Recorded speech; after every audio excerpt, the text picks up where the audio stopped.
박근혜 대통령이 정무수석을 비롯한 참모진 개편을 단행하고 새누리당이 원구성 협상에서 국회의장직을 양보하겠다고 밝히면서 여야 관계에 새로운 국면이 조성되고 있습니다. 이를 계기로 꺼져가던 협치의 불씨가 다시 살아날지 전문가들과 함께 진단해봅니다. 황태순 정치평론가, 서성교 바른정책연구원장, 김홍국 경기대 겸임교수, 강희용 한양대 겸임교수 네 분 모셨습니다. 어서 오십시오. 네, 안녕하세요. 먼저 박근혜 대통령 청와대 비서진에 대한 추가 개편을 단행했습니다. 아프리카 프랑스 방문 직전에 대통령 비서실장과 정책조정수석을 교체를 했는데 예상치 못한 인사이지 않나 싶은데, 원장님, 관심은 아무래도 단연 정무수석 교체인데 이른바 친박 핵심인 김재원 전 의원을 새로 기용을 했습니다. 어떤 의미의 인사로 보십니까? 네, 4.13 총선에서 사실상 여권과 청와대가 심판을 받았습니다. 특히 정무 라인을 교체해야 된다는 목소리가 굉장히 높았습니다.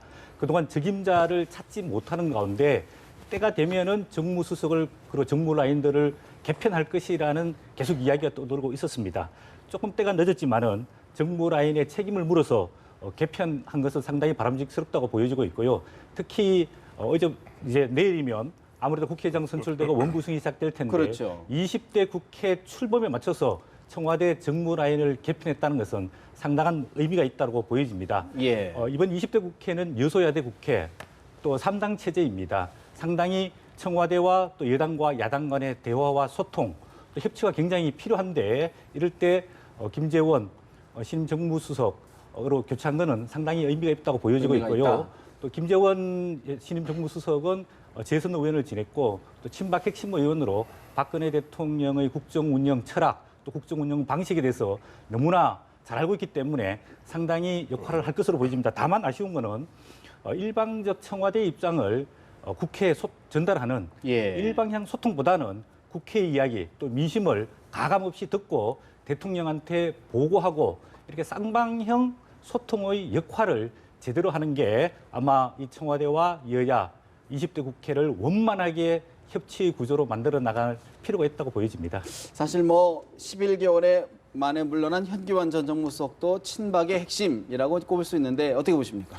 일단 11개월이라는 시간 동안은 많은 일들이 있었죠. 그 대표적인 게 사실 공천 과정에 있어서 잡음이 많았고, 그 과정에서 그 결과 그 여소야대 국회가 만들어졌고, 이 부분에 대해서 당연히 현기환 수석은 책임져라라고 하는 이야기가 많았고, 본인도 사의를 표명했지만, 그렇죠. 청와대 입장에서는 바로 그거를 경질하게 되면 사실상 총선 책임론을 청와대가 뒤집어쓰는 꼴이 되기 때문에 사실 시간 텀을 한 2달간 둔 거거든요. 그렇게 해서 오신 분이 이제 김재원 정무수석이신데 참 걱정스러워요. 이분은 누구냐면 실패한 정무특보 아닙니까? 그래서 이분과 또 지금 한편으로는 이번 수석 교체에서 가려져 있는 분이 이제 우병우 민정수석이세요. 네. 그러니까 이거는 뭐냐면 총선의 결과에 대해서 청와대 박근혜 대통령께서는 어찌됐건 후반기 임기 동안에 국정 운영에 있어서 어떤 기조 변화나 이런 것들은 고려하지 않고 있다. 그다음에 오히려 이 소통형보다는 사실상 친위 체제를 구축함으로써 새누리당에 대한 그 압박을 더 강화해 나갈 것이고, 국회에 대해서도 사실상 오늘 국회의장을 양보했다고 하지만 그 양보라고 보기 어려운 양보였고, 이런 점에서 지속적으로 그 어떤 기존의 국정 운영 기조를 계속 유지해 갈 것이라고 하는 것은 사실상 포고한 것이다. 이렇게 보여집니다. 친위 체제의 강화다라는 분석인데 우리 황 의원님은 어떤 분석을 갖고 계십니까? 친위 체제요? 친위, 친위. 친박. 깜짝 놀라고 지금. 네. 아이고, 저도 그 국정 장악력, 또 그리고 어떠한 권력 누수도 용서하지 않겠다는 박근혜 대통령의 의지가 담겨 있는 인사라고 봅니다. 앞서도 말씀하셨습니다만은 이번에 김재원 수석 같은 경우는 2007년 당시 이명박 후보하고 박근혜 후보하고 경선을 벌일 때 박근혜 후보 측의 경선 후보 측의 이른바 협상 대표였습니다. 네. 무슨 게임룰을 정할 정도로 사실 박근혜 당시 2007년부터 박근혜 당시 의원, 박근혜 전 대표의 아주 극진한 어떤 그 능력과 어떤 이런 기획력에서는 탁월한 면이 있어서 그야말로 친박의 핵심으로 꼽혔던 분이고, 또 보면은 이번에 사실은 뭐다 크게 알려지지는 않았습니다만 4.13 총선의 즈음에서 이른바 친박 마케팅, 진박 마케팅 할 때마다 거론되었던 이름이 최경환, 김재원 이런 이름들이었거든요. 네. 그러다 보니까 굉장히 보면 김재원 이제 이번에 경선에서 탈락하지 않았어요. 근데 보면 정무수석으로 재기용하는 모습을 보면서 마치 보면 이번에 국민의당 같은 경우는 회전문 인사에 좀 실망스럽다 하는 표현을 냈는데 저도 보면서 아 이거는 박근혜 대통령이 어떠한 그러니까 예를 들어서 지금 보면 뭐 요즘 보면 김무성 전 대표, 최경환 의원 이렇게 하고 다시 좀 전면에 등장하는 이런 즈음에 보니까 어떻게 보면 좀 TK 쪽에서도 최경환 의원하고 좀 가까운 친박 쪽의 핵심이라 할 수 있는 김재원 전 의원이 정무수석으로 포진되는 걸 보면서 아 대통령 두 가지다. 첫째, 나는 끝까지 당을 확실하게 장악하겠다. and 그다음에 어떠한 경우도 권력 누수는 용서하지 않겠다 하는 그런 어떤 키워드다. 강한 의지가 느껴지는 사실 인사라고 봅니다. 김재원 전 의원 같은 경우는 모 지역에 내년에 출마할 것이다 이런 설들이 많았단 말이죠. 그런데도 그렇죠. 이 발탁된 배경을 뭐로 보십니까? 결국 보면은 그런 거예요. 보니 박근혜 대통령이 최근에 보면은 아무래도 4.13 총선의 패배 이후에 약간의 보면 권력 누수 현상이라고 할까요? 이런 부분들이 얼뜻 보여집니다. 그런 부분에 있어 그래도 자신의 심중을 가장 잘 알고 보면 김지원 수석 같은 경우는 사시도 했던 검사 출신이고 그렇죠. 행시도 했고 능력 면에서 아마 김지원 수석을 따라갈 사람이 대한민국 정치권에서 별로 없을 정도일 거예요. 그러니까 그런 부분에 있어서는 대통령의 의중을 헤아리면서 그야말로 보면 그 집행하는 능력에 있어서만 탁월하다. 이것이 근데 정무수석이라는 것이 앞서도 말씀하셨습니다만 야당 얘기도 좀 들어줘야 되거든요. 근데 그런 부분에서 얼만큼 그야말로 유능한 정무수석 역할을 하실지 그동안 대통령의 의중을 잘하는 분일수록 좀 야당과 좀 마찰을 빚었단 말이죠. 어떻게 보십니까? 그렇습니다. 현기환 수석과는 밀도가 다릅니다. 현기환 수석은 국회의원을 하고 새누리당 의원이었지만 박근혜 대통령과의 친밀도는 비교가 되지 않습니다. 김재원 전 의원의 경우는 이번에 정무수석이죠.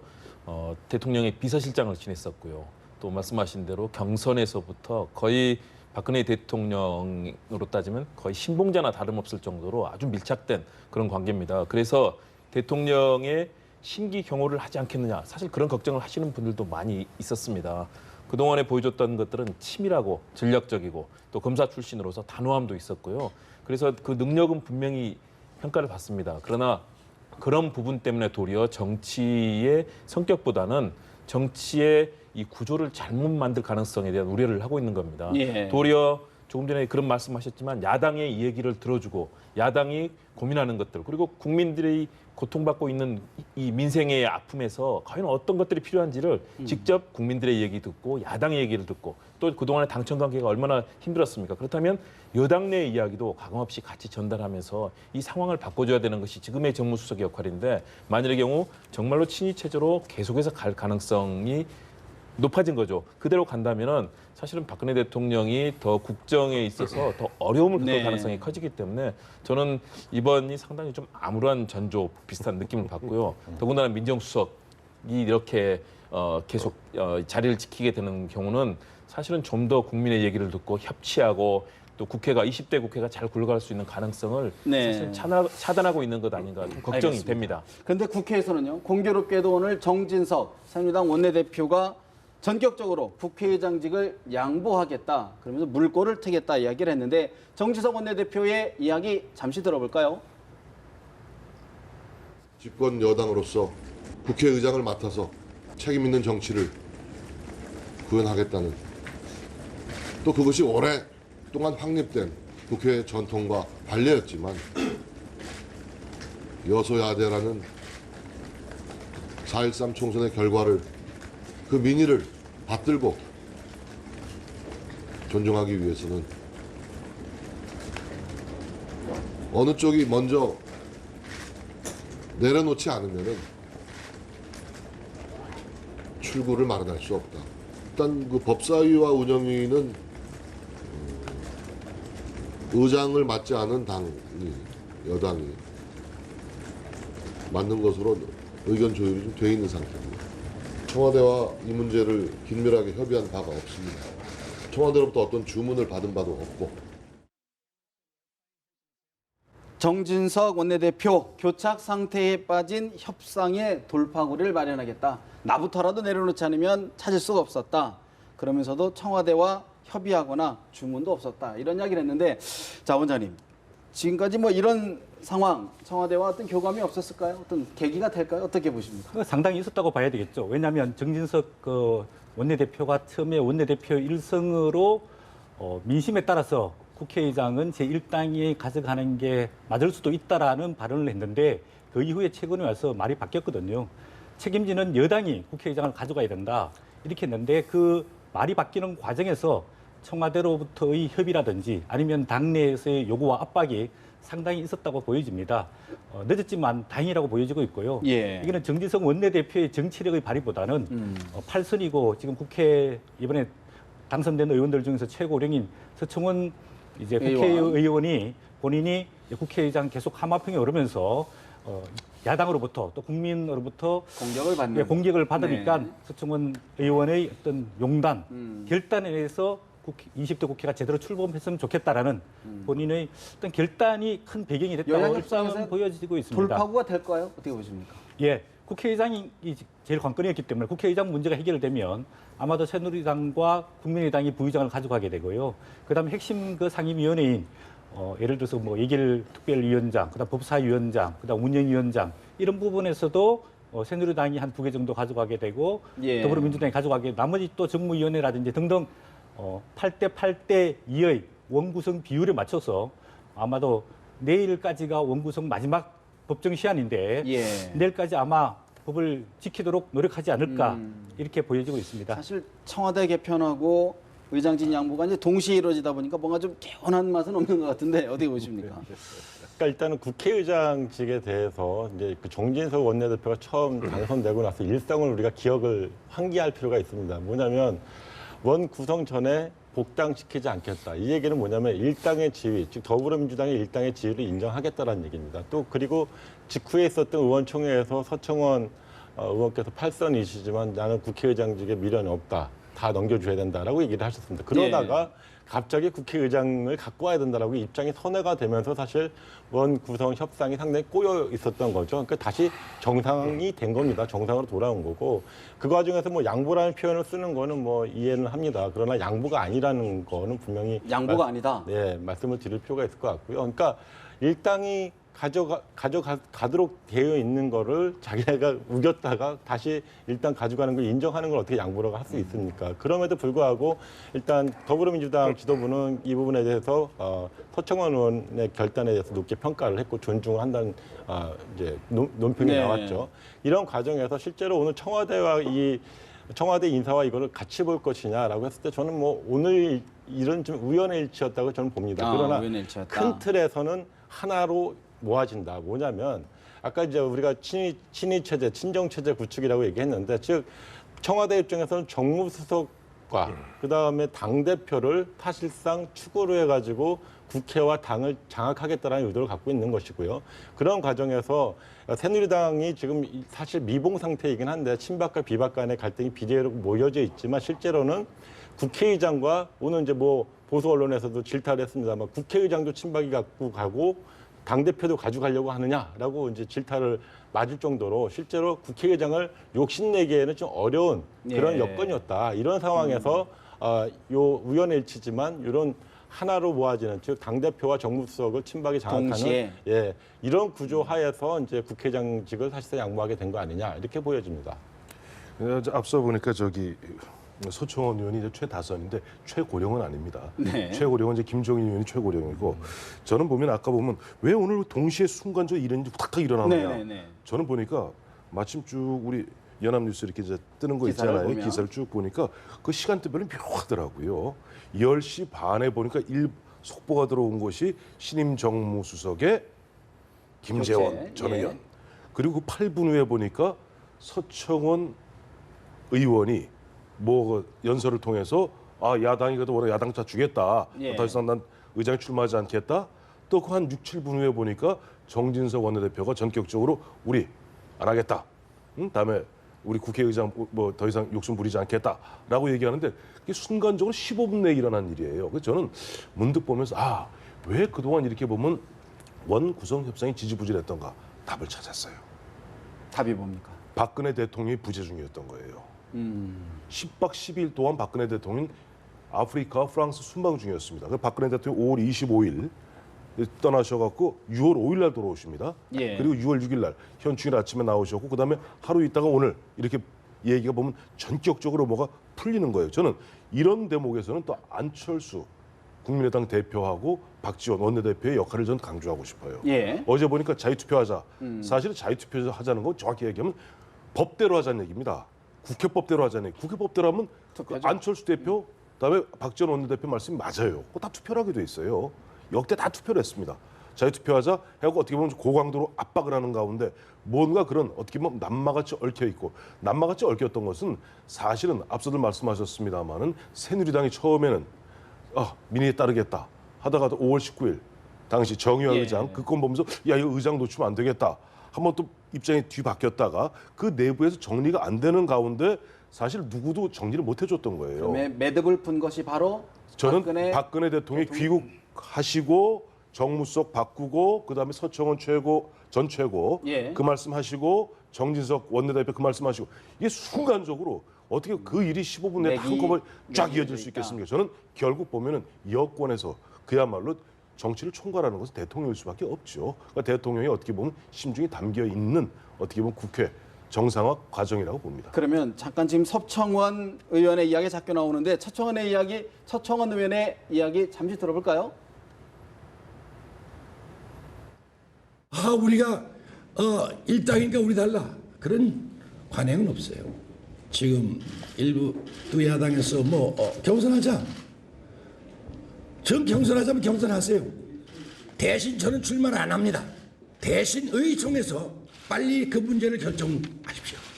원내대표에게 부탁드립니다. 의총에서 의견 와가지고 자 우리 패배했다. 우리 2당이고 1당이 달라고 한다. 자 우리 당론을 결정해서 주자. 라고 하면 주라 이거예요. 과감하게. 서청원 전 대표, 자 20대 국회의 미래를 위해서 선배가 할 일이 아니다 라면서 과감히 의장직을 던지겠다라고 얘기했는데 김 교수님, 사실 지금 우리 황 의원께서 그런 말씀하셨어요. 모든 과정에 지금 박근혜 대통령이 어떤 매듭을 푼 것 아니냐라고 분석했는데 어떻게 보십니까? 공감합니다. 남마처럼 얽혀있던 것들이 고르디우스 매듭을 풀듯이 정리가 됐지 않습니까? 저는 그 단초가 어디 있었느냐? 황 의원님 말씀에 이어서 저는 말씀드리면 국회법 개정안에 대해서 협치를 사실상 거부하는 그런 모습으로 이제 저 대통령의 메시지가 나가지 않습니까? 그 이후에 사실 전국은 계속 얼어붙었습니다. 그리고 거기에 새누리당의 입장도 굉장히 국회의장을 놓고 강경해졌습니다. 그 전과 입장이 바뀐 거죠. 그 전까지만 해도 충분히 양보할 수 있다. 서청원 의원도 그 얘기를 그 전에 했었거든요. 그랬는데 새누리당의 분위기가 완전히 바뀐 겁니다. 그리고 그 메시지에 따라서 전반적으로 저는 당도 그렇고 청와대도 그렇고 다들 강한 압박을 통해서 야당과 공세를 통해서 앞으로 정치를 풀어나가겠다는 그런 메시지가 있었습니다. 그런데 20대 국회가 계속 꼬여 있고 앞으로 막상 현실이 되니까 국정이 앞으로 이제 될 수가 없는 거죠. 법안 통과도 걱정이 되고 20대 국회 의장단도 결성이 안 돼서 국민들이 여야 할 것 없이 정치권 전체에 대해서 따가운 시선을 보내는 과정에서 여기서는 풀지 않을 수 없는 국면이 된 거죠. 그렇기 때문에 국회의장권도 풀어야 되고 나머지 이제 향후에 입법에 그동안에 19대 때 발의됐던 법안들 정부에서 다시 지금 그중에서 약 150개 정도가요? 숫자가 지금 정확하게 안 나는데 127개인가 이랬던 것 같아요. 다시 발의하겠다라고 하지 않습니까? 다시 말해서 20대 국회 초반에 박근혜 정부가 마지막 임기 동안에 해야 될 역할들을 야당과 협의해서 만들어내겠다. 그 과정을 끌고 가기 위해서 고르디우스 매듭을 푸는 것처럼 저는 일단 결단을 했다고 봅니다. 그러나 앞으로도 첩첩산중처럼 이제 남마가 얽혀 있는데 이 부분을 어떻게 풀어낼지 여야의 지혜가 필요해 보입니다. 결국은 이제 상임위원회에 대한 배분, 조정을 어떻게 할 것이냐에 대한 문제제기인데, 소 원장님. 네. 사실 지금 여당에서는 우리가 이제 의장 넘겼으니까 법사위원장, 운영위원장은 당연지사로 와야 되는 것 아니냐라고 하는데 야당은 그렇게 생각하지 않는 것 같습니다. 네, 그게 합리적이라고 보여지고 있습니다. 왜냐하면 의장과 법사위원장은 각각 서로 다른 당이 만든 게 기본 관례 상대에 있습니다. 그래서 국회의장을 더불어민주당에서 만약 가져가게 되면 국회 내에서 상원이라고 이야기를 그려지고 있는 법사위원장은 새누리당이 가져가는 게 바람직스럽다고 보여지고 있고요. 왜냐하면 국회에서 상임위원회를 통과하던 모든 법안은 법사위를 통과하게 되어 있습니다. 작구와 또 체계, 다른 법과의 충돌, 그다음 내용에 있어서 검토를 해서 법사위를 반드시 통과하게 되어 있기 때문에 새누리당 입장에 봤을 때는 제2당이지만은 법사위원장을 가지고 있으면은 법안에 대해서 게이트 키핑을 정확하게 할 수 있기 때문에 예. 새누리당에서는 법사위원장을 가져갈 핵심은 것으로 보여지고요. 운영위하고 뭐 정무위. 그다음에 이제 기준이 운영위원회는 소관 이제 그거 부처로서 청와대를 가지고 있습니다. 그래서 국정감사 때 운영위원회에서 청와대 감사를 하게 되는데 아무래도 운영위원장도 야당에 양보할 수 없는 여당의 입장이 있겠죠. 또 국회 전체적인 일정과 운영도 운영위원회에서 결정을 하게 됩니다. 다만 이제 예산결산 특별위원장을 누가 가져갈 것인가 이게 이제 문제인데 이건 아무래도 더불어민주당에게 양보해도 되지 않을까 싶은 생각입니다. 국회에서 예산이 중요하긴 하지만은 그래도 그 국회법에 따라서 12월 2일까지 예. 예산안의 여야 합의가 이루어지지 않으면은 자동 부의되는 조항이 있기 때문에 여당이 새누리당 입장에 봤을 때는 조금 안심할 수 있고요. 그 다음에 이제 정무위원회, 예. 금융기관, 금융위원회를 감독하고 있는 정무위원회도 굉장히 중요합니다. 지금 최근에 산업계 구조조정이 일어나고 있는데 그거를 관할하는 부서가 금융위원회입니다. 그래서 여당 입장에 봤을 때는 금융위원회도 꼭 지켜갈 정도가 되고 나머지도 여타 상임위원회는 예. 지금 의석 비율대로 8대 8대 2 이렇게 합리적으로 분배하는 게 바람직스럽다고 보입니다. 여당 입장에서 법사위, 운영위, 정무위는 좀 정무위 가져가고 예결특위 정도는 야당이 양보할 수 있지 않느냐는 분석이신데 어떻게 전망하십니까? 그러니까 지금 사실 약간 자기 상황에 맞춰서 이제 계속 얘기가 바뀌긴 하는데 원래 국회의장은 제1당, 여든 야든 제1당이 하는 거고 다수 최다수의 의석을 가진 당이 하는 거고 법사위원장은 야당 몫이다. 이렇게 이게 사실 관례대로 되어 왔었거든요. 그러니까 제1당이면서 야당이기 때문에 국회의장과 법사위원장 다 요구할 수 있는 권한이 사실은 더불어민주당에 있는 겁니다. 그래서 이거를 이제 양보하겠다는 입장을 내놓으니까 사실 국회의장을 이번에 양보의 형식을 띄어서 먼저 받은 더불어민주당에서 법사위원장을 그렇죠. 내놓겠다고 했죠. 네, 그런 과정이었다는 걸 좀 이해할 필요가 있을 것 같고요. 그 과정에서 결국 남은 건 이제 운영위와 예결인데 이거를 좀 당연한 목처럼 지금 뭐 운영법사위원장 다 가져와야 된다 이렇게 얘기를 하시는데 이 부분은 충분히 또 협상을 해야 될 부분인 것 같고요. 예. 특히 이제 이번에 이제 구조조정 문제라든가 산업 전반에 대한 구조개혁 문제, 가계부채 문제라든가 여러 민생 현안들이 있습니다. 이 부분을 이제 핵심적으로 다룰 수 있는 게 기재위랑 정무위이기 때문에 이 부분에 대해서는 야당이 갖고 있는 어떤 진정성들을 좀 이해해 주셔서 좀 이거를 수용할 필요가 있다라고 저는 생각이 듭니다. 어느 쪽에 사실 지금 뭐 정무위, 운영위, 예결특위 있다 그러면 어느 쪽에 좀 더 무게 비중을 둬야 된다고? 그러니까 가령 운영위 같은 경우에 청와대에 일종 게이트 키핑 역할을 합니다. 그래서 청와대를 직접 뭐 증인들을 부르느냐 마느냐. 지금까지는 사실 아까 우리가 언급했던 우병우 민정수석 같은 경우는 국회에 아예 출석을 안 하거든요. 출석 그게 뭐 대상자이고. 관례다? 예, 관례처럼 얘기를 하고 있는데 이게 사실 운영위원장이 여당이기 때문에 용인되었던 부분입니다. 그 부분을 할 것인지 아니면 지금 민생 경제를 되살리겠다라고 해서 경제 국회로 만들겠다고 이제 슬로건을 걸었기 때문에 더불어민주당에서는 기재위나 정무위 쪽에 더 방점을 두고 가야 될지 이 부분입니다. 사실 무게 중심은 사실 기재위랑 정무위 쪽으로 많이 와 있다. 그리고 사실 국민의당도 이제 경제 분야에 대해서 뭔가 더 역할들을 이제 드러내고 싶어 하기 때문에 네. 그 부분에 있어서 이제 야당 몫이 좀 커질 수밖에 없는 거 아니냐 이렇게 보여집니다.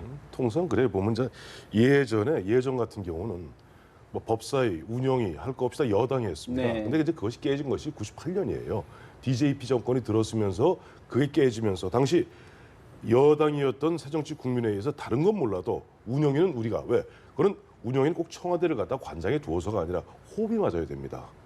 그렇기 때문에 호흡이 맞아야 되기 때문에 운영위 우리가 갖는 대신에 그 대신 법사위를 갖다 야당으로 입장이 바뀐 한나라당이 주겠다. 그래서 그 당시 모교성 의원이 법사위원장을 하게 돼요. 물론 법사위원장이라 그래서 항상 의장하고 꼭 다른 당만 있는 건 아니에요. 네네. 한 번에 예가 있더라고요. 찾아보니 2004년 같은 경우 우리가 그 당시 노무현 대통령 탄핵할 때, 탄핵 소추할 때 그 당시 국회의장은 한나라당 출신의 박관영, 그다음에 법사위원장은 한나라당 출신의 김기춘 네. 한 적이 있어요. 근데 현재 같은 경우 뭐 과거에 그런 예를 따지는 것도 중요하지만 현재 보았을 때 새누리당의 국회의장은 그야말로 민의에 따라서 우리가 뭐 야당이 일당에 가는 건 좋다 한다면은 운영이 그 법사위는 체크 앤 밸런스를 맞추는 게 맞는 것 같아요. 그래서 의장이 예를 들어서 더불어민주당 의장이면은 네. 법사위원장은 그거는 여당이 하는 게 맞는 것 균형 같고 차원에서. 그다음에 운영위 같은 경우는 어쨌든 이게 비록 2당이지만은 새누리당이 그러나 이것은 운영이라는 것은 국회 운영이라는 것이 이제 겸임상임이거든요. 사실 운영위는 그 원내 대표, 원내 부대표들이 있는 곳입니다. 그렇기 때문에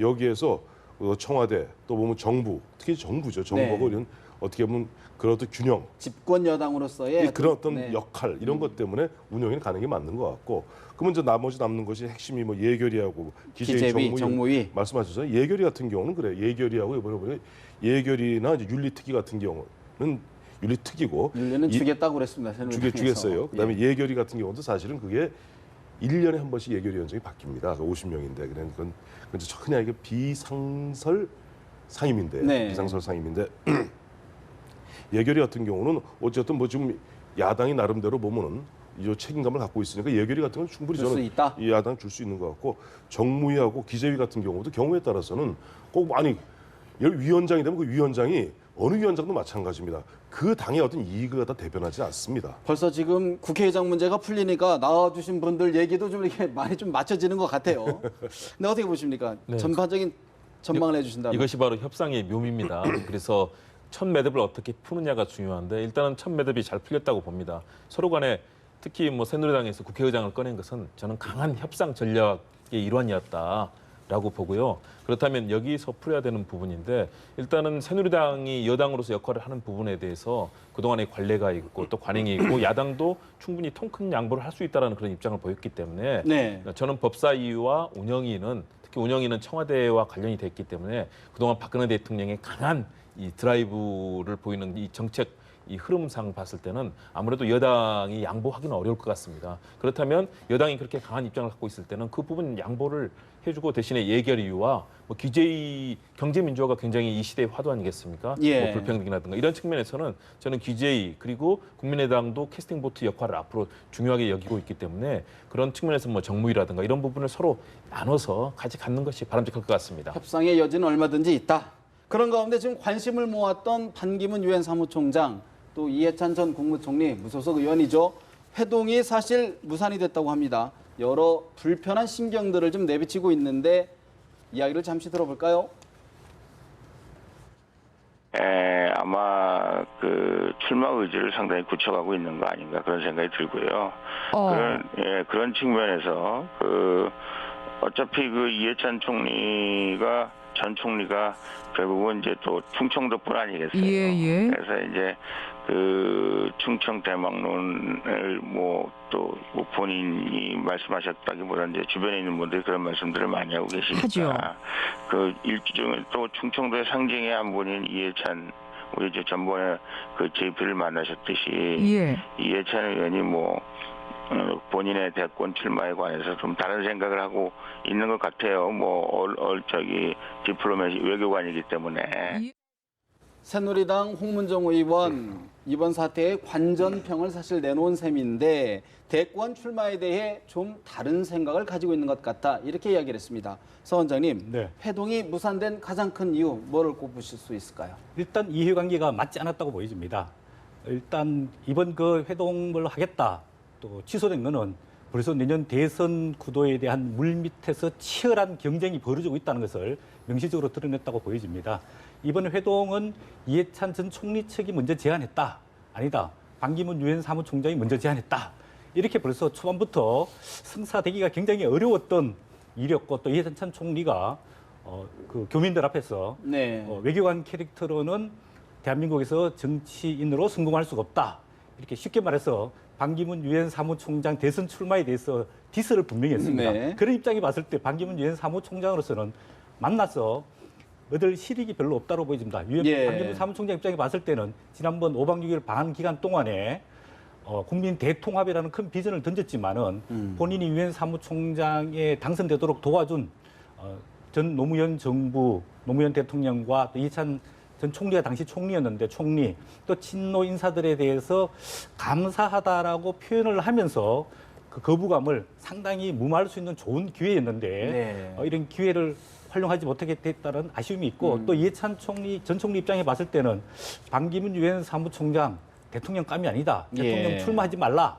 이렇게 자제 요청을 할 수 있는 기회였는데. 그런 기회였는데 아무래도 서로 지금은 만나게 되면은 좋은 감정보다는 또 서로에 대한 예. 불평과 불만을 드러낼 수 있기 때문에 아마 회동이 무산된 것으로 서로의 보입니다. 좋은 카드를 한 번씩 쓸 수 있었는데 무산됐다 이런 평가시네요. 어떻게 보십니까? 저도 거기 공감하고요. 그러나 첫 번째는 저는 아쉽습니다. 왜냐하면 반기문 총장이 이제 임기가 얼마 안 남았습니다. 진짜 레임덕 상황입니다. 이 상황에서 계속해서 이 한국 국내 정치와 고국의 정치와 연계돼서 나오는 모습들이 결국은 반기문의 10년, 반기문 총장의 10년을 마지막을 사실은 상당히 구기는 역할을 하고 있는 것 아닌가. 그래서 우리가 배출한 정말 최고의 외교가의 최고의 지위를 가진 분이 결국은 국제사회에서 좋은 이미지로 마무리를 못할까 봐서 저는 그 부분이 가장 일단 가슴이 아프고요. 예. 서로의 이해관계가 분명히 맞지 않았습니다. 반기문 총장은 이번 기회에 본인은 친박만의 후보가 아니라 이런 대선 주자가 아니라 이 친노 진영, 다시 말해서 이해찬 전 총리도 인정할 수 있고 많은 분들이 인정할 수 있는 이런 자신의 진가를 드러내 보이고 싶었는데 결국은 이런 조율 과정이라든가 이런 부분이 맞지 않아서 본인의 생각이 이제 뒤틀리게 된 거죠. 그리고 마찬가지로 이해찬 전 총리도 이번 기회에 확실하게 반기문 총장이 그동안 보였던 지나친 이 사실은 뭐 봉화마을도 가지 않고 사실상 본인을 유엔 사무총장으로 만드는데 정말로 밑거름이 되는 네. 노무현 전 대통령이나 이해찬 총리 이런 분들과 사실은 그동안 소통하지 않았던 부분에 대해서 이번에 같이 소통을 하게 될 수 있는 서로 간에 네. 좋은 기회였었는데 이 부분이 그런 서로 간의 조율 과정에서 어그러지고 뒷말까지 나온 것. 이 부분은 결국은 아쉽다. 국제 정치에서도 또 국내 정치에서도 다 아쉽습니다. 강 교수님, 그런 측면에서 그렇다고 그러면 반 총장하고 친노, 이른바 친노 진영과의 어떤 관계 재설정 부분이 이제 사실상 어려워졌다 이렇게 봐야 될까요? 저는 이제 이 문제를 보면서 좀 되짚어볼 일이 있는데 그 지난 방한 기간 동안에 일종의 정책 몰축하셨잖아요, 반기문 네. 총장께서. 두 가지였습니다. 하나는 뭐냐면 지역주의에 의탁한 어떤 대선 행보, 즉 충청 TK 대망론에 의존해가지고 뭔가 대선을 하겠다. 얼마나 태행적이냐는 비판도 이제 받았었고요. 또 한 가지는 그 특정 정파의 어떤 후보, 친박의 후보라고 하는 이미지. 이 두 가지 낙인이 본인한테 상당히 치명적이었을 겁니다.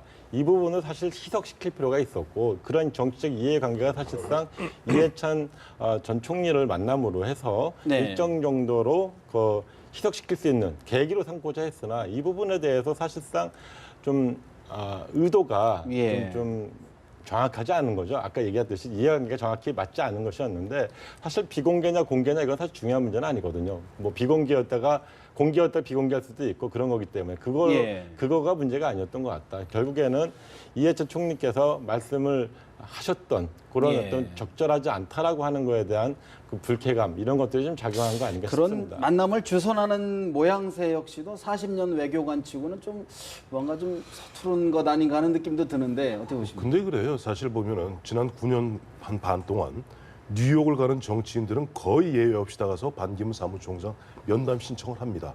이 사진 한 장 반드시 찍어 옵니다. 그래서 내가 뉴욕 가서 반기문 만나고 왔다.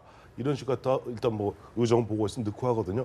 물론 뭐 이해찬 전 총리가 그것 때문에 가지는 않았겠죠. 근데 저는 실제 반기문 총장이 먼저 갔다 만남을 제안한 것인지 이해찬 의원이 제안한 것인지 전 지금도 아리까리해요. 서로 아니라고 하니까요. 서로 아니라고 하니까 뭔지 모르겠고. 근데 분명한 거는 만남 자체를 취소한 것은 이해찬 전 총리 측이에요. 이제 이건 해놓고 앞서 세 분은 보니까 이 좋은 기회를 놓친 거 아니냐. 근데 저는 조금 각을 달리해서 봅니다. 예를 들어서 즉 반기문 사무총장이 가장 극복해야 될 과제가 뭘까요? 반반이라는 이미지, 기름장어라는 별명이 기름장어라고 하지 않습니까? 그야말로 치고 빠지고 치고 빠지고 애매모호한 그와 같은 자세가 사실은 어떻게 보면 앞으로 본인이 대권 행보를 한다면 저분은 왜 늘 양다리지? 이런 느낌일 거예요. 근데 이번에도 보세요. 아까 말씀하신 대로 5월 25일 알아서 5박 6일 동안 네네. 그야말로 가서 관훈클럽 임원진도 만나고 JP 원로 보수의 좌장이시죠. 네. 원로인 경주 JP도 방문하고. 만나고 그다음에 경주 가기 전에 또 하회마을 가서 유성룡 다 했단 말이에요. 근데 이제 또 가시면서 또 좀 묘하게 뭐 이렇게 하고 갔는데 가서도 이해찬 전 총리를 만나다. 왜냐니까 그 사이에 이른바 야권에서는 반기문 총장의 뭐 디스란 표현 많이 쓰나요? 네, 디스한다고 그러죠. 그러니까 보면 두 가지로 디스를 하고 있어요. 하나는 의리론, 또 하나는 자질론입니다. 자질론에 대해서는 뭐 정세균 전 대표 같이 내가 같이 저기 장관 해봤는데 그 양반 비선 경륜 없다. 그다음에 이해찬 전 총리 같은 경우는 나서 갖고 외교관 그야말로 돌다리 두들기고도 안 걷는 사람들이 외교관이다. 그러면 구체적으로 디스를 하고 있습니다. 네, 폄훼를 한다. 폄훼를 하죠. 폄훼하고 있어요. 그다음에 의리론 같은 경우는 앞서 말씀하셨는데 우리 다 아시지 않습니까? 그게 원래 반기문 사무총장을 갖다가 반기문 장관을 갖다가 유엔 사무총장을 밀는 게 아니잖아요. 홍석현 주미대사를 밀고 있다가 그분이 이른바 안기부 엑스파일 예. 사건 때문에 낙마하는 바람에 대안으로 밀었던 건데 어쨌든 이런 상태에서 마치 보면 만약 이번에 가정하여 이해찬 전 총리하고 뉴욕에서 하하하 후후후 이런 모습이 비춰졌을 때 보수 진영에서 봤을 때 어떻게 보일까요? 반발한다. 또 반반이야. 또 반반이야. 아니 아까 말씀하신 대로 그런 측면은 똑같은 양다리 아닙니까? 만약 그렇게 할 경우에. 아니 그렇게 되면 이렇게 되는 예. 거죠. 보수의 이분은 본 이전에 결정을 해야 돼요. 나올지 말지. 나온다면은 그야말로 어디가 자기의 정체성인지를 분명히 해야 됩니다. 그런 상태에서 어쨌든 이번에 국내 5박 6일 동안 행보는 분명히 보수의 어떻게 잠재적 후보자로서 행보를 했는데 이제 와서 또 친노회 좌장이라는 이해찬 네. 지금 노무현 재단 이사장을 만나서 또 하하호호 이런 식으로 했을 때 보수 입장에서는 저분은 진짜 뭘까? 누군가. 그렇기 때문에 오히려 안 만나는 게 좋을 도움이 뻔했는데 될 수- 네. 결과적으로 만난다고 얘기해놓고 결과적으로 두 분 다 안 만났으니 자 이해찬 전 총리는 친노의 자장은 나고 나는 확실히 영향력이 있어 하는 걸 과시할 수 있었고 반기문 사무총장 입장에서는 나름대로 어떻게 보면 자기의 어떤 입장을 분명히 할 수 있는 기회였다. 저는. 오히려 입장을 밝힐 수 있는 정리할 수 있는 계기가 됐다. 정리가 그런 되는 말씀이시군요. 것이죠. 예. 알겠습니다. 그런가 하면 문재인 전 대표 다음 주에 2주 일정으로 히말라야 트레킹 또 뭐 봉사활동을 간다고 하는데 강 교수님 어떤 의미로 좀 봐야 될까요? 좀 이렇게 친노 진영, 친박 진영과의 좀 맞물리는 것 같은데. 그러니까 참여정부 당시에 이제 민정수석을 막 마치고 나서 이제 숨가쁘게 이제 2003년, 4년 임기 초반을 민정수석으로 마치고 나서 가셨던 곳이 바로 이제 여기 히말라야였고 히말라야를 워낙 또 좋아하셨고 그런데 그때 당시에 이제 탄핵 때문에 급히 귀국을 하셨을 수밖에 없었고 근데 최근 상황을 보면 이제 그렇습니다. 2012년 물론 이제 당선이 되셨지만 2012년 대선을 뛰고 나서 그 이후에 이제 그 전당대회와 그다음에 총선 네. 또 얼마나 그 긴 과정이 있었습니까? 이 과정들 속에서 이제 총선까지 마무리하시고 나서 이제 내년 대선을 위해서 사실상 크게 심호흡을 할 필요가 있다. 이 과정에서 이제 본인에 대한 어떤 전국 구상뿐만 아니라 일단 본인에 대한 자아 성찰이 일단 좀 하러 가시는 거 아닌가 이런 느낌을 자기 스스로를 받았거든요. 좀 돌아보는. 네. 돌아보시고 좀 더 안에서 강건해지는 그런 계기를 삼고자 가시는 거 아니겠느냐. 그다음에 현실 정치로부터 좀 일정하게 떨어져 있겠다라고 말씀을 하셨습니다. 그러니까 이런 것들은 뭐냐면 지금 상황에서 이제 그 일종의 공백기거든요. 그다음에 네. 이제 또 곧 있을 전당대회가 있습니다. 이 과정에서 이제 괜히 뭐 또 여기저기서 친노 개입설, 친문 개입설 막 만들어낼 텐데 네. 이거를 원천적으로 차단하는 또 정치적 알리바이가 되기도 할 것 같고요. 그래서 일단은 긍정적으로 보여집니다. 네. 몸이 떠났다고 해서 과연 그 영향력이 없는 건지는 잘 모르겠는데 어떻게 보십니까? 네. 그 여야 간의 갈등 또 당내 갈등에서 좀 비켜서서 떨어져 있겠다. 그래서 상처를 좀 덜 받겠다. 네, 이런 입장은 충분히 이해될 수 있고요. 이 지도자가 이렇게 마음을 다스리는 또 훈련, 공부, 뭐 힐링의 트래킹 하는 것은 바람직스럽다고 보여집니다. 그러나 이제 문재인 대표는 내년에 대선을 출마하기 위해서 준비를 하는 과정이지 않습니까? 그리고 본인의 힐링도 중요하지만은 국민이 정말로 가슴 아파하는 일들이 어떤 건지 네. 국민들 속에 들어가서 그것 민심을 듣고 그 해결하기 위한 대안을 마련하는 게 솔직히 더 중요하다고 일단은 보여집니다. 저는. 예, 민심 속으로, 민생 속으로 파고드는 게 급선무이지 않았느냐. 예, 거기 그런- 들어가서 이제 비전과 네. 그다음에 앞으로 본인이 대통령이 되면 5년 동안 이 대한민국을 어떻게 이끌겠다. 우리 또 민생의 과제들, 뭐 경제 문제, 교육 문제, 주택 문제, 뭐 가계 부채 문제 등등 현안이 많지 않습니까? 그런 문제에 대해서 전문가들 의견도 듣고 해외 사례도 공부하고 본인이 좀 더 대안을 마련하는 네. 데 집중할 필요가 있다. 이렇게 보여집니다. 그런 측면에서 보면요. 더불어민주당에서 사실 박원순 서울시장을 긴급 불러서 사실 질책 아닌 질책을 했습니다. 여러 가지 함의가 있는 것 같은데 박원순 서울시장의 이야기 잠시 들어볼까요? 시장님께서 이제 말씀하신 말을 그대로 믿고 앞으로 이것이 계기가 돼가지고서 이 메트로와 관련된 여러 가지 그 혁신이 이루어질 것이라고 하는 것을 믿고 있기 때문에 뭐 더 이상 제가 뭐 드릴 말씀은 없고 하여튼 박원순 시장님께서 책임을 지시고 이 문제에 대해서 다시는 이런 일이 발생하지 않도록 노력을 갖다 해주실 수 있는 이런 부탁드립니다. 청년, 또 시민의 꿈을 지키지 못하고 또 제 초심을 지키지 못했다는 게 정말 죄송한 그런 질문과 특히 또 당과 여러 의원님들께도 누를 끼친 점에 대해서 죄송하다는 말씀을 드립니다. 어쨌든 이 사건에는 무조건 제 불찰과 책임이 크다고 생각합니다. 다시 한번 고인과 유가족, 시민 여러분께 고개를 숙여서 사죄를 드립니다.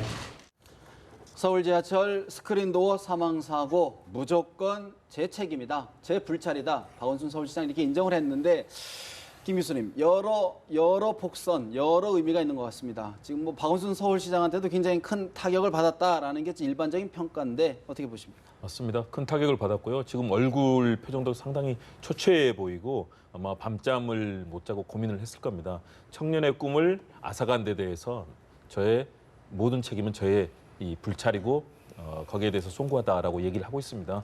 그럴 정도로 이제 큰 책임감을 느끼고 있는 거고요. 저는 지도자의 저런 자세는 좋다고 봅니다. 예. 이 상황에 대해서 물론 광남역 사건이 났을 때도 그렇고 이런 재발되고 있는 상황을 제대로 막지 못한 부분은 책임은 또 져야 되겠죠. 져야 되겠지만 지도자가 이런 잘못이 있을 때 요즘 제가 느끼는 건 뭐냐면 지도자는 큰 비전과 역사에 대한 부채의식이 있어야 되거든요. 근데 우리 지도자들이 요즘 너무 뻔뻔해졌습니다.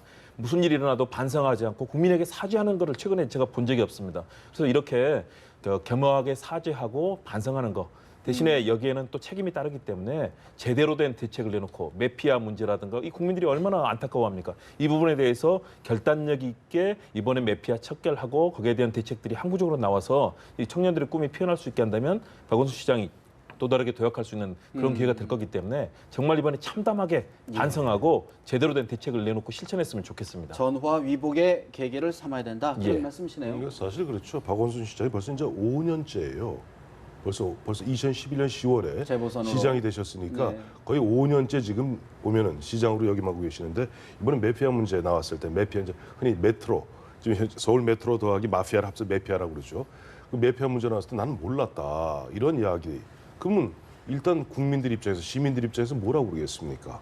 예를 들어 메트로 사장 같은 경우 지난해 낙하산 인사했다는 말이 왕왕 있지 않았습니까? 그건 서울시 의회에서도 상당 부분 그 부분 문제를 지적을 했던 부분들이에요. 근데 이제 와서 보면 나는 그동안 몰랐다 이야기하시니까 그러면 5년 동안 시정을 살피시면서 그런 걸 전혀 몰랐단 말인가? 그러면 과거부터 보면 서울시를 향해서 우리가 흔히 복마전이라는 표현을 씁니다. 왜? 원체 규모가 웬만한 나라거든요. 그 나라에서 그러한 식으로 보면 보이지 않는 가운데 그럼 어떻게 보면 네. 그런 어떻게 이런 일들이 있었는 부분을 갖고 복마전 얘기했는데 바로 복마전 같은 그런 관행을 없애라고 보면 박원순 시장이 지금 보면 5년째 시정을 맡기고 있는 서울 시민들 입장에서 물론 앞서 우리 김 교수님 말씀대로 저런 식으로 나름대로 담백하게 어제도 보면 기자 회견을 통해서 네, 예. 사과를 했죠. 사과를 하고 오늘 또 당에 찾아가서 사과를 하고 그런 자세는 좋습니다만은 그런 자세 이면에는 실제는 무엇이 그러니까 그냥 막연하게 제 불찰과 책임이 어떤 부분이 제 불찰이고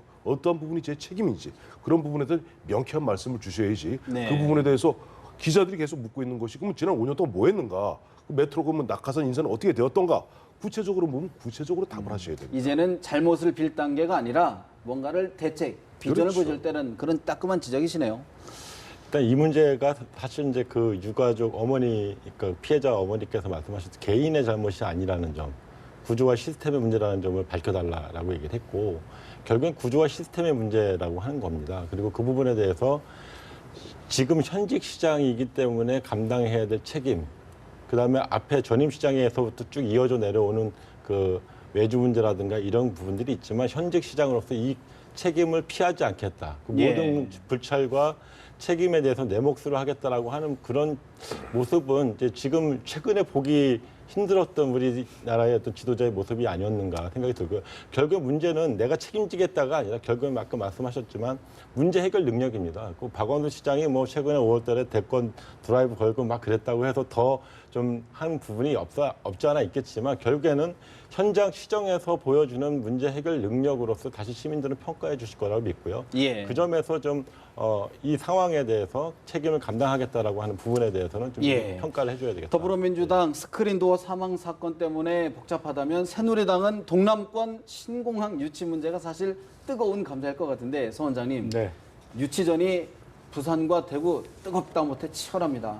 어떻게 결론이 날 것으로 생각하세요? 6월 말에 아마 용역 결과가 나올 걸로 보여지고 있는데 이제 PK 부산 지역과 또 나머지 대구 경북과 경남 여타 지역이 유치 경쟁을 상당히 경쟁적으로 벌이고 예, 있습니다. 예. 특히 뭐 서병수 부산시장은 만약에 유치하지 못하면 시장직을 사퇴하겠다라고 이렇게 강력하게 나서고 예. 있는데 이 신공항은 경제적인 효과가 굉장히 크기 때문에 서로 지역에서 유치하려고 노력을 할 겁니다.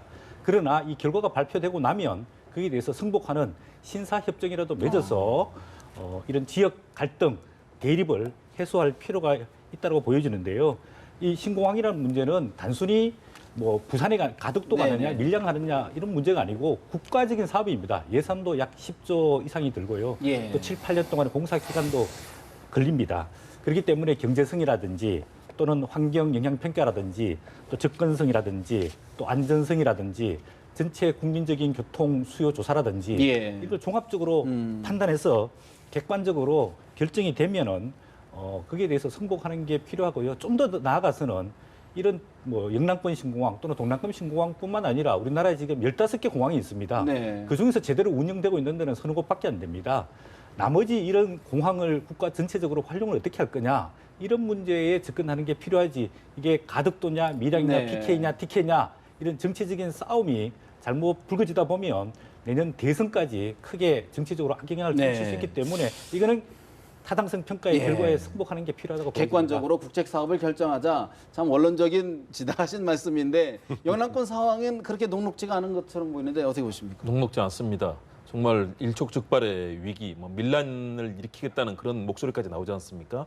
문제는 그렇습니다. 2006년에 노무현 대통령 당시에 시작이 돼서요. 이명박 대통령 2011년에 한 번 실패했지 않습니까? 네. 10년이 지났습니다. 이제는 결정을 할 수밖에 없는 단계인 게 지금 595만 명이 이용을 하는데 10년 후에는 1,000만 명, 예. 또 20년 후에는 1,500만 명이 이용을 기하급수적으로 늘고 있는 이 상황을 해결해야 됩니다. 이번에 결정해야 되는데 저는 분명히 서 원장님 말씀 맞다고 봅니다. 결정을 따라야 되는데 그 결정이 공정해야 된다 대신에 그동안에 얼마나 많은 고위급의 입김이 따라갔고 정치적으로 결정이 됐습니까? 그런데 문제는 지금 파리공항공단 그 컨소시엄에서 지금 하고 있지 않습니까? 예. 여기서 나오고 있는 그 최근에 안전 관련 지표들 이게 바닷가 쪽과 밀양 쪽과 이쪽이 서로 지금 안전 지표가 다르게. 이 문제가 다르다는 예, 예. 얘기가 나왔지 않습니까? 만일의 경우 그런 식으로 결정이 된다면 아마 부산 북폭풍이, 쪽에서 네. 승복을 못할 겁니다. 그렇기 때문에 빨리 이 부분에 있어서 의혹을 잠재우고 객관적인 지표를 내놓고 양쪽이 어떻게 되더라도 승복을 하고 그 이후에 그렇지 않은 지역에 대해서는 또 다른 어떤 그 가점을 줘서 네. 다른 형식의 또 개발을 하면서 이런 해결점을 만들어야 되지 만일의 경우 이번에 지역 간의 다툼이 결국은 정치적으로 간다면 큰 네. 분란만 남을 겁니다. 정치적 후폭풍에 대해서는 어떻게? 지금 상당히 정치적으로 과잉되어 있습니다. 이게 이제 뭐 PK야 유리하냐, 뭐 TK 유리하냐, 이거는 뭐 이미 다 나와 있는 얘기니까 홍준표 도지사가 이게 왜 PK, TK냐, PK 대 PK의 문제지 이렇게 네. 가로 막으려고 했지만 사실 역부족이었고요. 그래서 이거에 어떤 정치적으로 후폭풍이 커질 수밖에 없는 건 정치적으로 과잉. 그다음에 구책 사업에 대해서 그동안 정상적으로 결정된 적이 없기 때문에 이 네. 부분도 그런 연장선에서 좀 걱정하고 있는 거 아니냐 이런 생각이 들고요. 이런 지역주의에 편성해갖고 국책 사업이 오락가락한다면 결국 손해는 전 국민이 다 떠안는 겁니다. 그래서 이 부분에 대해서는 아까 말씀하셨듯이 합리적이고 객관적인 지표에 의해서 평가된 대로 승복하는 그런 문화가 야당은 조금 필요하다. 부산 쪽에 이렇게 좀 무게를 실는 거 아닌가요? 제가 그 말씀드릴게요. 네. 지금 보면은 PK, TK하고 뭐 양쪽에 일촉즉발이다 밀란 사실 그렇지 않습니다. 대구 경북을 비롯해서 그다음에 울산, 경남 조용합니다. 상당히 좀 냉정해요. 냉정하고 부산이 지금 불불 끓고 있어요. 부산이 불불 끓고 있는 데는 마침 이번에 야당 의원 5명이 되지 않았습니까? 야당 더불어민주당 입장에서 이걸 꼭 우리가 정치공학적으로 설명하면은 이거는 꽃놀이패가 된 겁니다. 못 갖고 오면은 봐라. 이게 저 박근혜 정부에서 저 TK, PK 갈라칠 수 있는 거예요. 갖고 오면 우리가 애써서 그래서 지금 보니까 부산에서는 더불어민주당이 중심이 돼서 무슨 촛불 집회도 하고 뭐도 하고 그러다 보니 새누리당 또 의원들 가만히 있을 수 있습니까? 예. 어떻게 보면 정확히 하면 부산 1250만 영남 지역 주민 중에서 900만은 좀 비교적 조용한데 350만 부산에서 보면 이것이 여야가 좀 그 안에서 여야가 어떻게 보면 뭐랄까 부글부글 끓고 예. 있고 특히 서병수 시장이 보면은 내 직을 걸겠다. 버리겠다 이렇게 이야기함으로써 문제를 더 꼬아놨죠. 알겠습니다. 사실 영남권, 동남권 신공항, 대구, 경북, 경남뿐만 아니라 전 국민이 공감할 수 있는 결과를 내놔야 될 것 같습니다. 네 분 말씀 여기서 줄이겠습니다. 고맙습니다.